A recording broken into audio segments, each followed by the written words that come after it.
ರಾಜ್ಯದ ಜನತೆಗೆ ನಮಸ್ಕಾರ.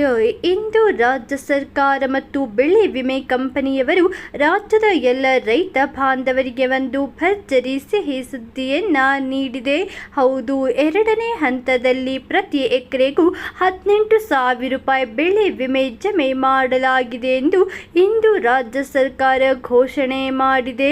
ಹೌದು, ಹಾಗಾದರೆ ಯಾವೆಲ್ಲ ರೈತರಿಗೆ ಈ ಎರಡನೇ ಹಂತದ ಬೆಳೆ ವಿಮೆ ಜಮೆಯಾಗಿದೆ?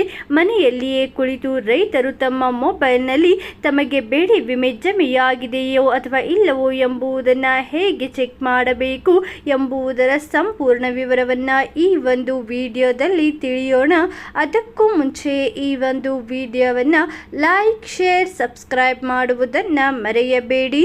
ಹೌದು ಸ್ನೇಹಿತರೆ, 2023ರ ಮುಂಗಾರು ಹಂಗಾಮಿನಲ್ಲಿ ರಾಜ್ಯದಲ್ಲಿ ಉಂಟಾದ ತೀವ್ರ ಮಳೆ ಕೊರತೆಯಿಂದ ಉಂಟಾದ ಬೆಳೆ ನಷ್ಟಕ್ಕೆ ಬೆಳೆ ವಿಮೆ ಮಾಡಿಸಿದ ರೈತರ ಖಾತೆಗೆ ಪ್ರತಿ ಎಕರೆಗೆ 18,000 ರೂಪಾಯಿವರೆಗೆ ಎರಡನೇ ಹಂತದಲ್ಲಿ ಬೆಳೆ ವಿಮೆ ಜಮೆ ಮಾಡಲಾಗಿದೆ. ಹೌದು, ದಾವಣಗೆರೆ, ಚಿತ್ರದುರ್ಗ, ಹಾವೇರಿ ಸೇರಿದಂತೆ ಇತರೆ ಜಿಲ್ಲೆಯ ರೈತರಿಗೆ ಹಾಗೂ ಮೆಕ್ಕೆಜೋಳ ಇತರೆ ಬೆಳೆ ಬೆಳೆದಿರುವಂತಹ ಬೆಳೆಗಾರರಿಗೆ ಬೆಳೆ ವಿಮೆ ಪರಿಹಾರವನ್ನು ಡಿಬಿಟಿ ಮೂಲಕ ರೈತರ ಖಾತೆಗೆ ನೇರ ನಗದು ವರ್ಗಾವಣೆ ಮಾಡಲಾಗಿದೆ ಎಂದು ಸಚಿವರು ಮಾಹಿತಿಯನ್ನ ಹಂಚಿಕೊಂಡಿದ್ದಾರೆ.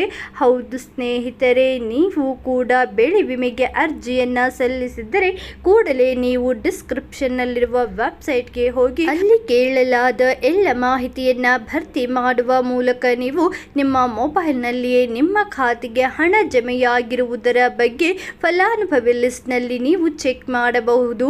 ಹೌದು, ಹಾಗೂ ನಿಮ್ಮ ಖಾತೆಗೆ ಬೆಳೆ ವಿಮೆ ಪರಿಹಾರದ ಹಣ ಬಂದು ಜಮೆಯಾಗಿದ್ದಲ್ಲಿ ಕಮೆಂಟ್ನಲ್ಲಿ ಎಸ್ ಎಂದು ಟೈಪ್ ಮಾಡಿ ಕಳುಹಿಸಿ. ಇವತ್ತಿಗೆ ಇಷ್ಟೇ ಸ್ನೇಹಿತರೆ. ಈ ಒಂದು ವಿಡಿಯೋ ಇಷ್ಟವಾದಲ್ಲಿ ಲೈಕ್ ಮಾಡಿ. ನೀವು ಇನ್ನೂ ಆದರೂ ಕನ್ನಡ ಸುದ್ದಿ ಚಾನಲನ್ನು ಸಬ್ಸ್ಕ್ರೈಬ್ ಮಾಡಿಲ್ಲವೆಂದರೆ ಈ ಕೂಡಲೇ ಸಬ್ಸ್ಕ್ರೈಬ್ ಮಾಡಿಕೊಳ್ಳಿ. ಹಾಗೂ ಈ ಒಂದು ವಿಡಿಯೋವನ್ನು ನಿಮ್ಮ ಎಲ್ಲ ರೈತ ಸ್ನೇಹಿತರೊಡನೆ ಶೇರ್ ಮಾಡುವುದನ್ನು ಮರೆಯಬೇಡಿ. ವಿಡಿಯೋವನ್ನು ಸಂಪೂರ್ಣವಾಗಿ ನೋಡಿದ್ದಕ್ಕೆ ಧನ್ಯವಾದಗಳು.